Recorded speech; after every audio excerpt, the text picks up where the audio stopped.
You guys see this kid on the screen? 12 years old.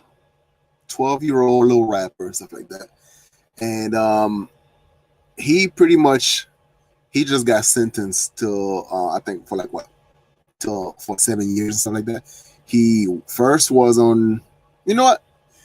Let me just introduce you to this little kid real quick. So let me remove this, and then you guys see what he's all about.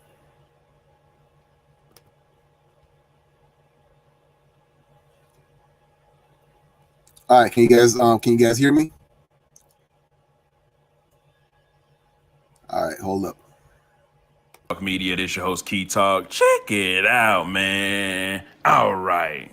So I saw somebody in the comment section pretty much saying, why you don't report on a baby savage no more? Well, I got something for you. For those new to the channel, we got a 12-year-old baby savage by the name of Lil Rodney. Lil Rodney was previously known for chasing his ops down and catching a fade, and also staying with the 9mm, the AKs, and the bazookas. The baby savage finally got his ankle monitor taken off and he's off probation, so you know what's about to go down. The 12-year-old baby savage Lil Rodney been working on his music. He said he want to be the next big star, bigger than Chief Keef. And you know, if him doing music is gonna keep him out of trouble, I'ma help him out with it. And y'all let me know if the baby savage got something.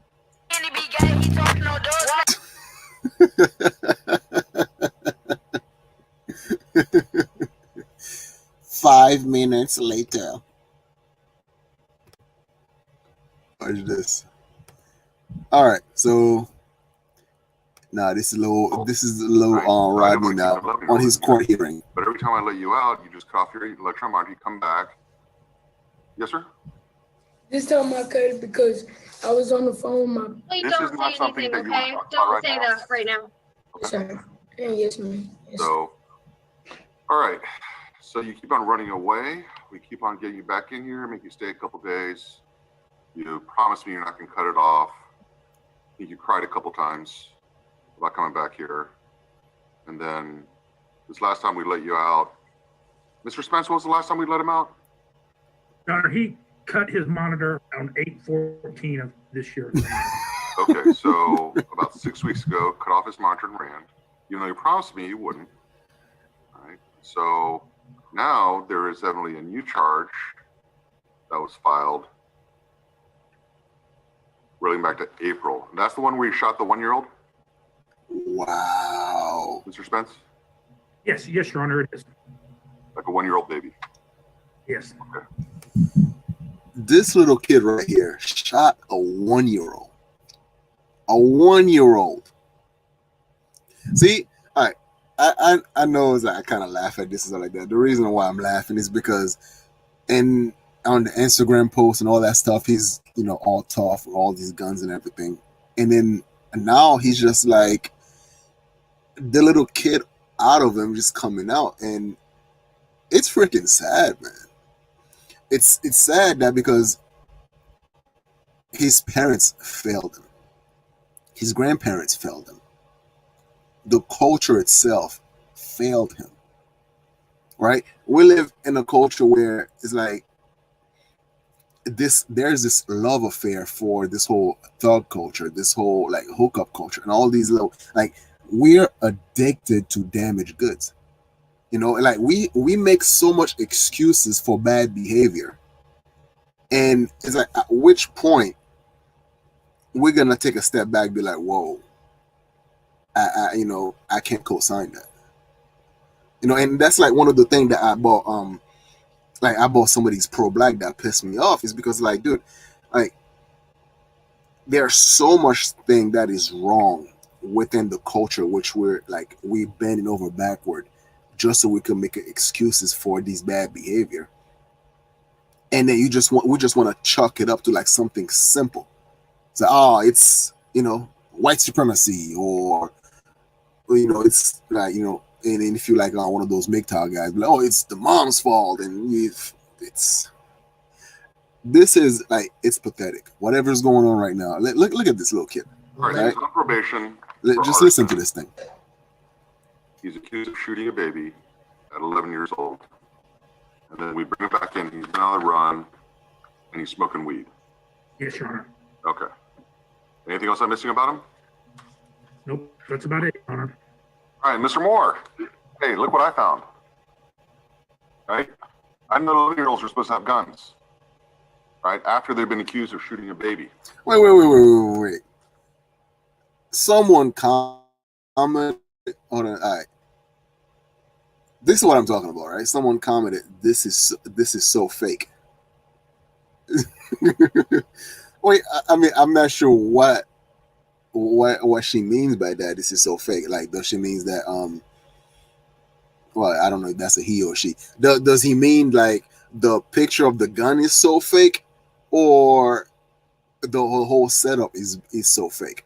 I mean, that's the oh my god, that's my point right here. If this person right here is making excuses for this little kid, that's the problem. We find any excuses.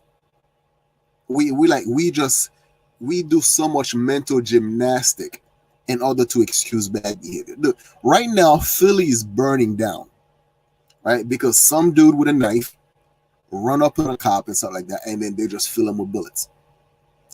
And then you have all these idiots out there. They're just like going on a rampage, throwing temper tantrum over criminals. Let's finish this real quick. All right. Yes, sir. So, Mr. Moore, what should I do at this point? Where am I at?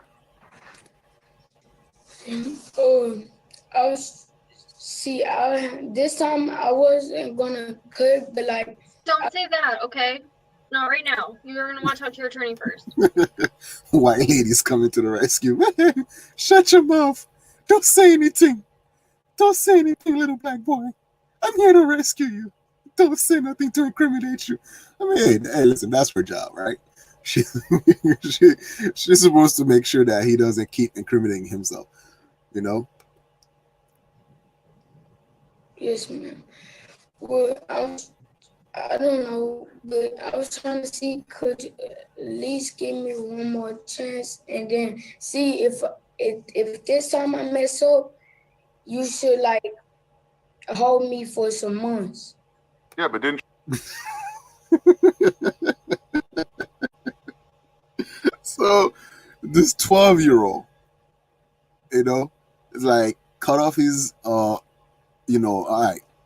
He got in trouble for arsoning, being set fire to something. And then he also shot a 1-year-old. And then now he's asking for like what? How many chances he's asking for? One more chance. And then if I do something bad again, if I messed it up, then you could lock me up for a couple of months. Couple of months. Like, are you serious, kid? And I get it, right? Because like, I'm looking at a 12-year-old right now. I'm not blaming him. I'm like, I'm looking at the people in his life that failed him miserably.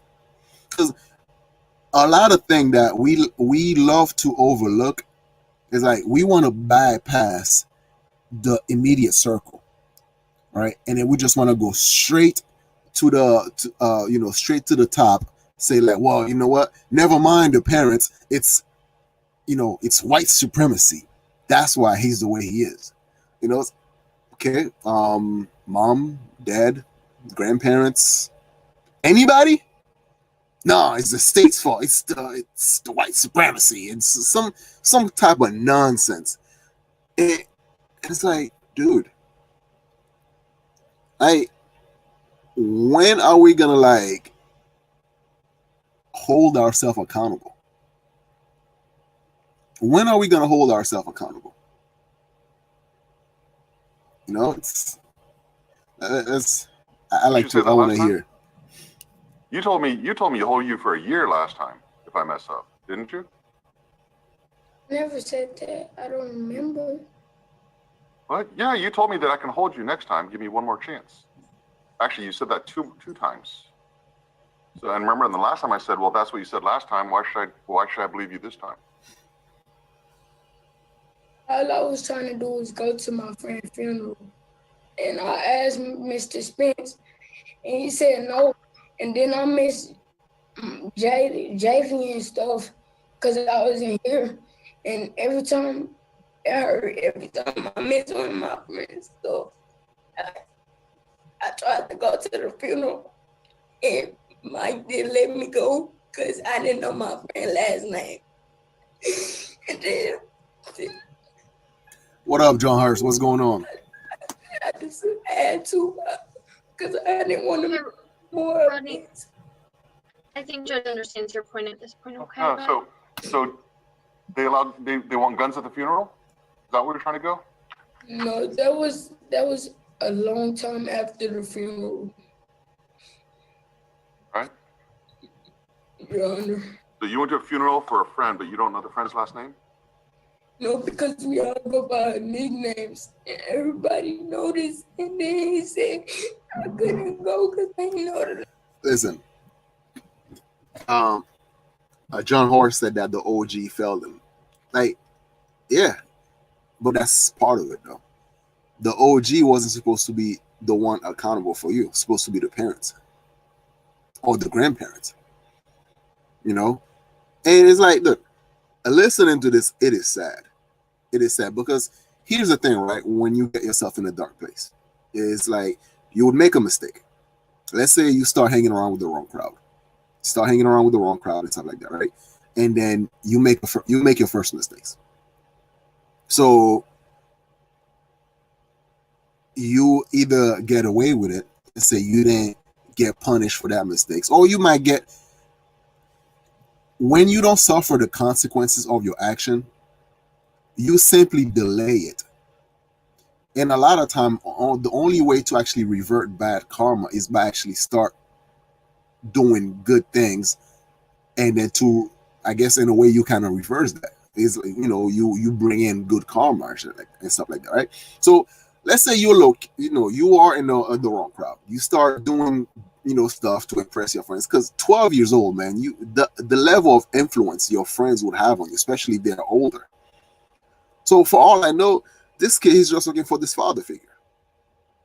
Obviously he don't want to listen to his granddad, to his grandparents, and his mom ain't, his mom ain't about nothing, no father.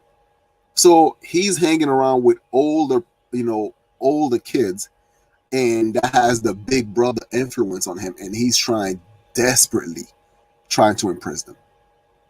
And that is like a type of behavior that you see constantly, even here in the manosphere, where you have like so many dudes, right? They're trying so desperately to impress strangers, to impress other people on the internet. It's like, oh, I got guns, I got hoes, I got money, I got this, I got that. It's sad. It's like you could actually see that little kid in them when they try so hard to impress you, or this whole thing is just a sad situation, man. To see these little people, let's take a look at the mama, because I think I already had enough of this. Last name, and that hurt. I miss so many of his. And like I was saying, right? So it's like you will make a mistake. And your nickname is 30 Shots, right? Yes, sir. I'm not gonna lie. Yes, sir. Well, you're not gonna lie. You've lied to me before. I'm just telling. 12-year-old kid going by the nickname 30 Shots. And look, I get it.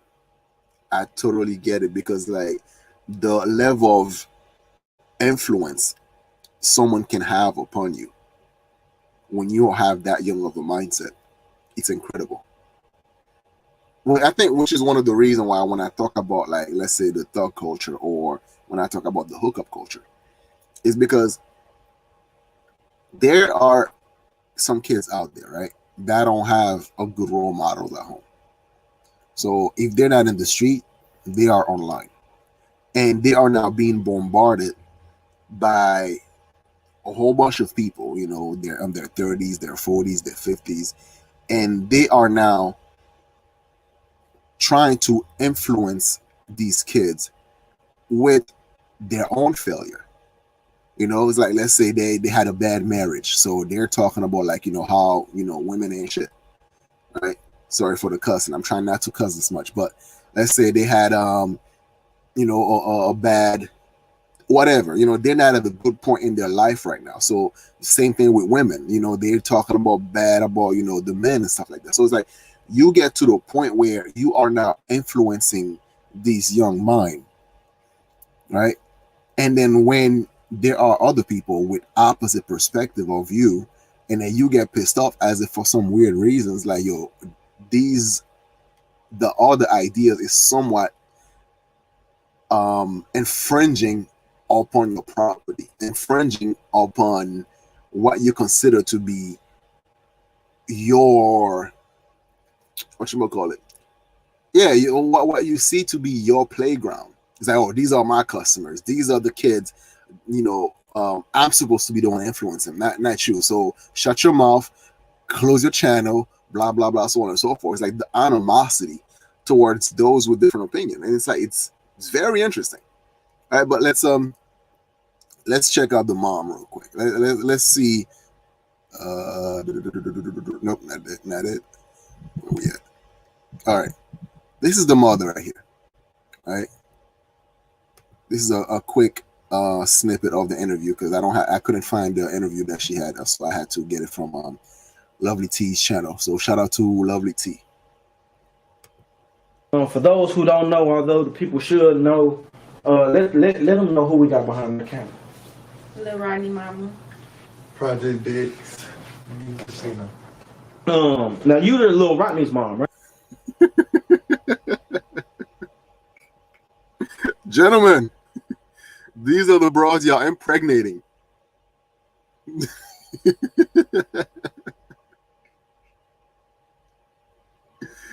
Look, I get it, right? Look, there's a saying, right? Every sinner has a past. Every saint has a past. Every sinner has a future, right? So maybe right now she's a bum.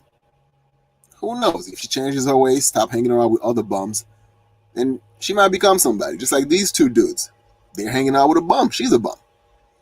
All right? Maybe if these two, they change their way and then they'll start doing better in life, they might stop being bums. All right? But for a lot of these so-called whatchamacallit, or select men. So they would talk so much crap about this chick, which granted, she deserved to be talked about, right? But would turn around and smash it anyway. and let's say that if this bum right here don't give them no play, don't give him the pum pum, then they turn around and be like, oh, look at you hanging around with these two thugs. But you would go overseas and be thugs anyway.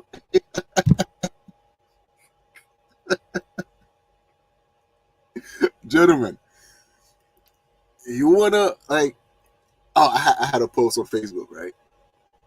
I had a post on Facebook. It was like it was like a satire that was funny as hell, right? You had like on the top you had a whole bunch of chicks twerking and all that stuff, and then it says ladies night out, and then in the bottom there's a picture of a whole bunch of guys you know, holding hands and then like sitting down on like a prayer. They praying and stuff like that, and it says, you know, men's night out. So it's just implying that, you know, men, we are saint, and these women, they are the bad influence. They are the whores. So, and I was talking to this dude, and then he was like, "Yeah, that's true. All these, you know, all women are bees and hoes and all that stuff, right?" And then I start laughing. I'm like, "Dude, all right, look, we can't have so many hoes without, you know, without homemakers. Somebody's making hoes out of these women. So therefore, it's like, if you have a body count over 10, then you are at least a part-time homemaker. All right, so so the audacity to like, you have so many dudes that claim, or they brag about having a high body count, and turn around talking about like, oh, look at all these women, they're whores. Dude, what do you expect? Of course, we are all hoes. it's no secret. Just don't get them pregnant.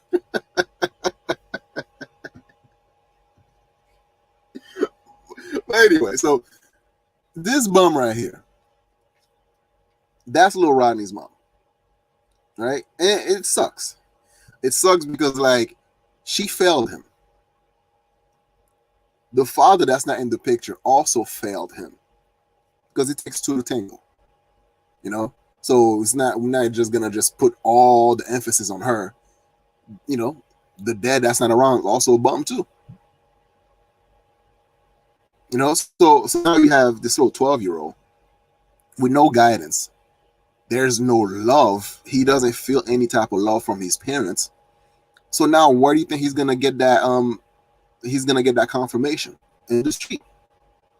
He's gonna go out there, try to fit in with the older crowd, try to fit in with guys with, you know, ages like him, you know, looking up to these bums, to these type of people.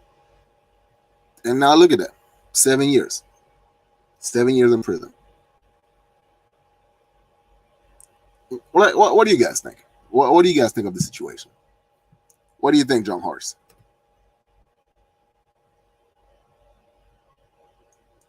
She looks under 18. Yeah, she does, right? I mean, it's this whole scenario is just pretty bad. But anyway, so I'm not keeping y'all for long. This was a short one. I had a stream yesterday with had a stream yesterday with Kim. It was actually pretty fun, man. We had the chance to talk about a lot of stuff, and I was supposed to do one with Steven tonight, and I don't know what happened. I guess I finished work too late. So Steven, if you're listening tomorrow or whatever, I'll give you a shout out, my dude. So hopefully you're doing all right. All right, but anyway, so it's Arbanaka. Share, like, comment, subscribe. All right, guys, I'm out of here. Peace.